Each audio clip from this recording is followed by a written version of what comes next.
అమ్మ ఏంటి కదా అంతా చికెన్ చేస్తున్నాను రా. చికెన్ తో పాటు ఫిష్ ట్రాన్స్ఫర్ చేయొచ్చుగా. ఆర్డర్ చెప్పండి సార్, ఇది హోటల్ కదా, సాయం చెయ్యడు కానీ ఆర్డర్ వేస్తున్నాడు. హలో, ఈ మధ్య అబ్బాయి కూడా వంట చేయడం స్టార్ట్ చేశారు.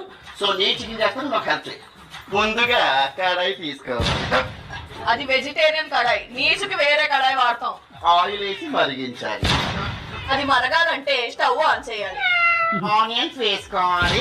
అంత పెద్ద పెద్ద ఆనియన్స్ వేయకూడదు, చిన్న చిన్న వేయాలి. ఎందుకు చిన్న చిన్నవి వేయాలి? తమరు గ్రేవీ దొబ్బి తింటారు కనుక గ్రేవీకి చిన్న ఆనియన్స్ వేయాలి. దాంట్లో సగ్గడ్డ వచ్చిందేటి? స్టైల్ ఇది. ఇప్పుడు పచ్చిమిర్చి వేయాలి కదా? కాదు, అల్లం వెల్లుల్లి పేస్ట్ వేయాలి. ఇది ఇచ్చి కొడతాను. అల్లం వెల్లుల్లి ఓకే, పేస్ట్ రోగ వచ్చేస్తుంది. అబ్బా, ఇప్పుడు చికెన్ వేయాలి. దాన్ని కడిగి వేయాలి, లేకపోతే కప్పు కొడుతుంది చెమట కదా. నాకు తెలిసి ఆ విషయం, అందుకని గ్లాస్ తో వాటర్ కూడా పక్కన పెట్టాను. ఇప్పుడు చికెన్ వేయచ్చా? దానికి ఉప్పు కారం పెట్టాలి ముందు.